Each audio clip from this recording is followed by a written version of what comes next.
Vamos resumir a obra de Hans Gadamer, Wahrheit und Methode, Band 2, Verdade e Método 2. Nós vamos resumir a parte intitulada Preliminares. Na posição de Gadamer, a visão da história até o século XIX tiveram uma compreensão pautada pela objetividade. Desde a perfectibilidade da ordenança da ideia de cosmo entre os gregos, até a manifestação de uma inteligência ordenante na Idade Média, perpassando pela grande visão de Hegel de uma dialética que se dirige à sua plena síntese histórica. Para Gadamer, Dilthey fora reconhecido como um historiador do espírito alemão que descobriu e pensou com clareza o problema da historicidade em uma época que imperava a teoria do conhecimento. O ponto de partida de Dilthey baseava-se no mesmo questionamento epistemológico neocantiano. Procurou ajudar as ciências do espírito a encontrar uma fundamentação autônoma, filosófica, demonstrando seus próprios princípios. Em 1892, Dilthey, com o seu trabalho intitulado Ideias para uma Psicologia Descritiva e Analítica, fornece às ciências do espírito uma nova consciência metodológica. Dilthey caracteriza o caráter fundamental da existência do ser humano como vida, e é a partir dessa caracterização que se radica todo o conhecimento histórico. Assim, arte, Estado, sociedade, religião, todos os valores, bens e normas provêm do trabalho da vida que, por sua vez, forma o pensamento.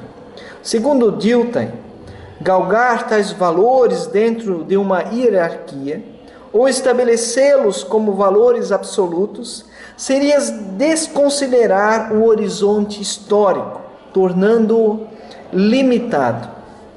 Como o antigo direito germânico, que punia o roubo com mais severidade que o homicídio, por ser aquele covarde e desumano. Para Dilthey, a história não é feita das últimas vivências, mas no transcurso da vida, de momentos decisivos que marcam nossa vivência. Dilthey dá o exemplo da música, na qual a melodia não é resumida ao tom final, mas a inteira composição, pairando sobre temas decisivos que marcam sua totalidade. Portanto, a história possui um nexo significativo e operativo, produzindo um nexo de forças, constituindo-a como significado e força, Bedeutung und Kraft. Cada época possui um nexo de significado consistente e unitário, que Dilthey chama de estrutura do tempo. Essa estrutura representa a compreensão receptiva desse nexo entre forças e significações.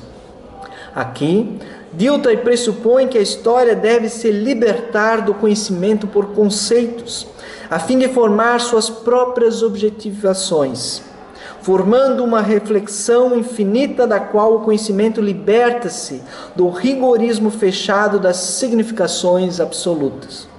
A história busca sua autoconsciência e, ao buscá-la, torna-se consciente da dinamicidade da vida na história. Ela é uma constante ampliação do horizonte da vida, que não pode ser brecado nem retroceder. Martin Heidegger vai além de Dilthey, revelando uma libertação do ser aí, do Dasein, como ôntico e o caracterizando como ser histórico. Agora, a razão histórica existe porque o Dasein tem caráter temporal e histórico. Dessa forma, há uma história do mundo porque o Dasein temporal tem um mundo. E há uma cronologia porque o Dasein é tempo. Segundo Heidegger, compreendemos somente o que já sabemos. Ouvimos somente o que colocamos na leitura e isso caracteriza o círculo hermenêutico. Agora, a significação não se revela somente no distanciamento da compreensão, como pensava Dilthey, mas porque nós mesmos estamos inseridos no nexo de efeitos da história. Para Heidegger, o Dasein histórico guarda sempre uma situação, uma perspectiva e um horizonte. O Dasein como ser histórico, ou seja, como ser temporal, faz-se significativo na história. É a expressão mais verdadeira de suas próprias limitações, como razão e como um ser entre outros. As ciências da natureza, cunhadas pelos ideais do iluminismo, vêm-se como libertadoras de toda a mitologia imposta pela história, e para isso armam-se de um raciocínio meticuloso e imperante. Contudo, as ciências do espírito, desprovidas das certezas objetivas e postas às suas limitações, ainda possuem uma denúncia e uma autoridade, com a qual se denuncia a razão corrupta e ideológica, impregnada de poder pelas ciências da natureza. O Ocidente desenvolveu, desde a Grécia Antiga, uma racionalidade pela qual o Logos desocultaria, desvelaria a verdade em sua plenitude. Com os avanços da modernidade e sua defesa da matemática, como a ciência mais perfeita e ideal dos princípios dedutivos, cria-se métodos com afinco de uma certeza absoluta, pautadas sobre os critérios de verificabilidade. Para Gadamer, não se pode ater tão somente ao conteúdo de um enunciado, pois esse apresenta uma motivação pela qual pressupostos não lhe são anunciados. Assim, a verdade é maior que o conteúdo de um enunciado. Gadamer anuncia que a lógica da motivação de todo enunciado é a pergunta. Para tanto, não é o juízo, mas a pergunta que tem o primado na lógica. Agora, embora Gadamer denuncie o iluminismo e a forma como o Ocidente fez uso da razão, retoma historicamente o diálogo platônico e a origem da dialética da lógica grega. Nos diálogos platônicos, as perguntas levavam à busca de respostas, faziam com que o pesquisador adentrasse e rompesse as camadas outrora fechadas e impenetráveis, herdada por preconceitos que dominam nosso pensamento e conhecimento. Para Gadamer, todo enunciado tem seu horizonte de sentido no fato de ter surgido de uma situação de pergunta. Dessa forma, para compreendermos melhor a verdade de um enunciado, devemos compreender a situação de pergunta que o motivou. Pergunta e resposta estão envolvidos em uma relação dialética, pela qual uma remonta à outra, abrangendo um horizonte de compreensão. A dialética entre pergunta e resposta possui uma função hermenêutica. Ambas são interpelação, anreda.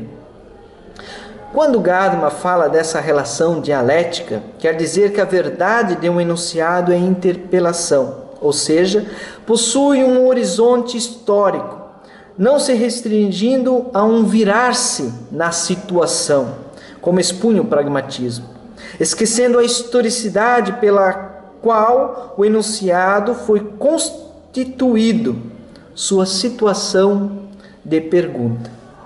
Para Gadamer, o tempo não se restringe ao presente, mas à compreensão de um horizonte histórico que o interpela.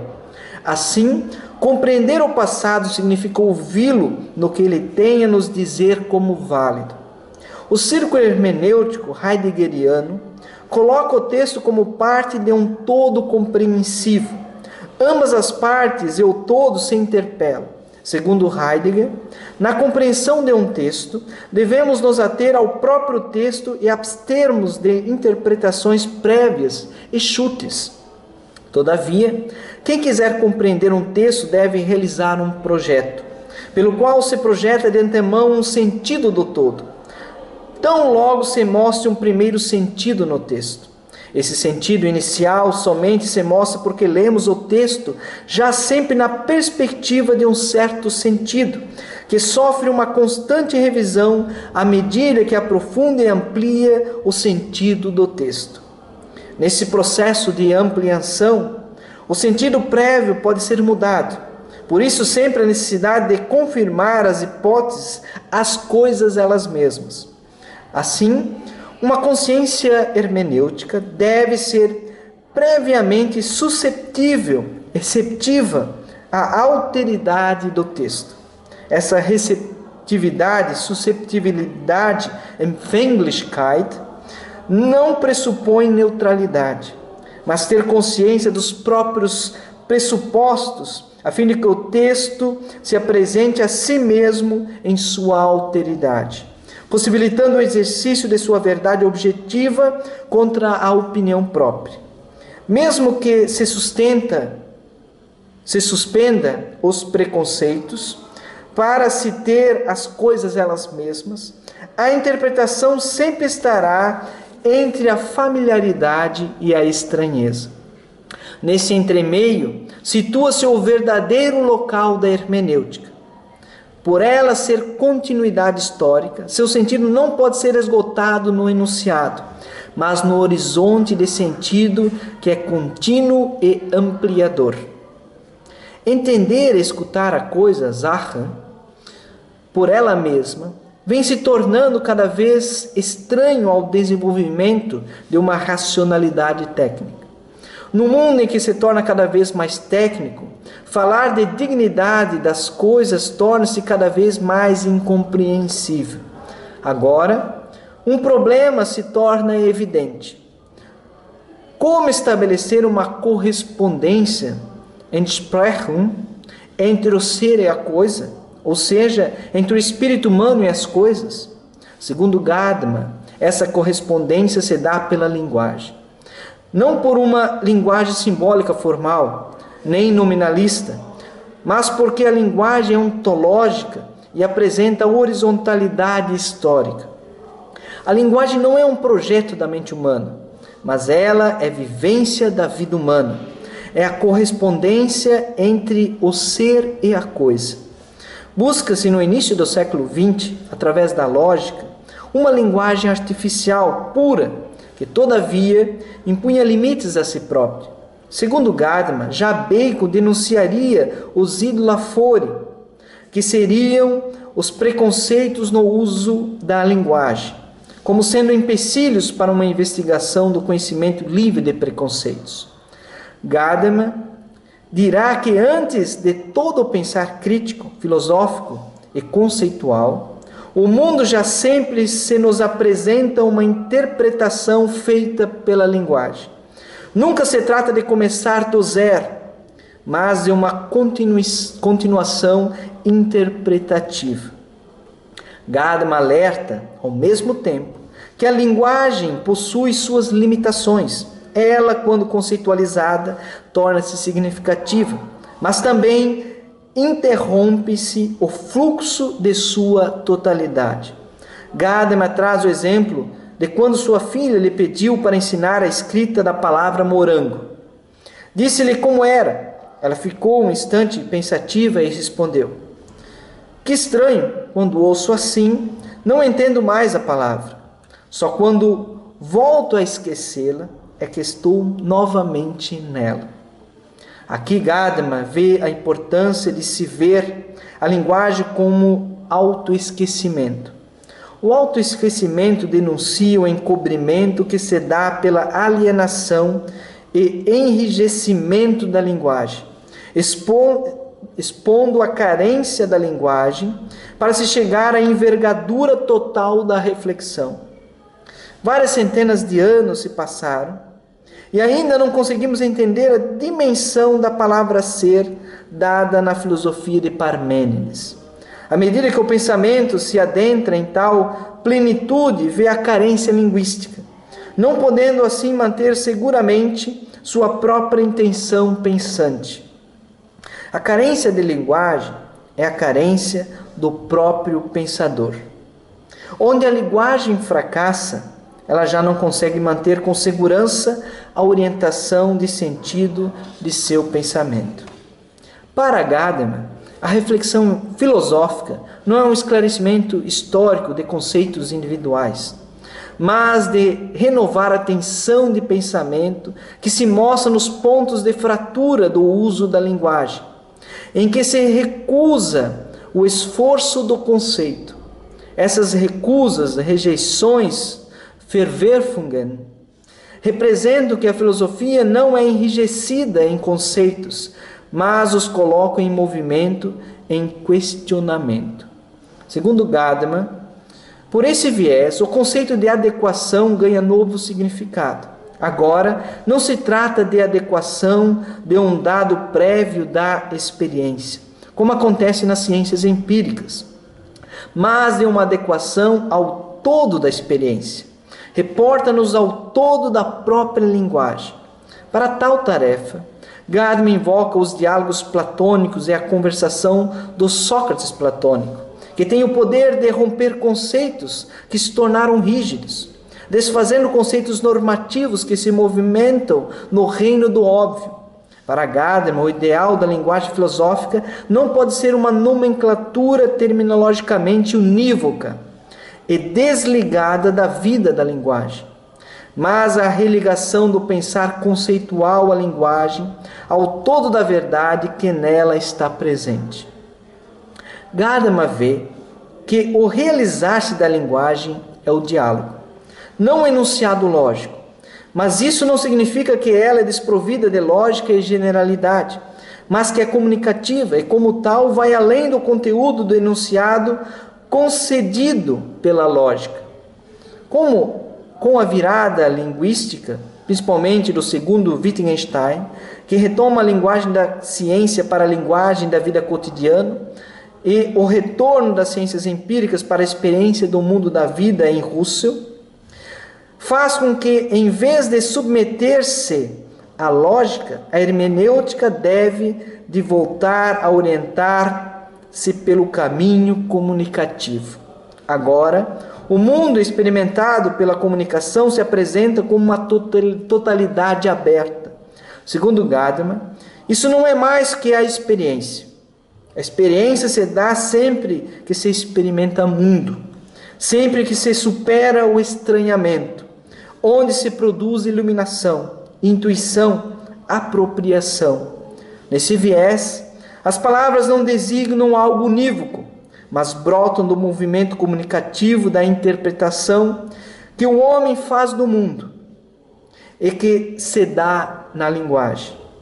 Elas são movidas e transformadas na interpretação, enriquecendo, alcançando novos contextos e recobrando os antigos, resguardando num quase esquecimento para tornar a vida em ideias novas e questionadoras.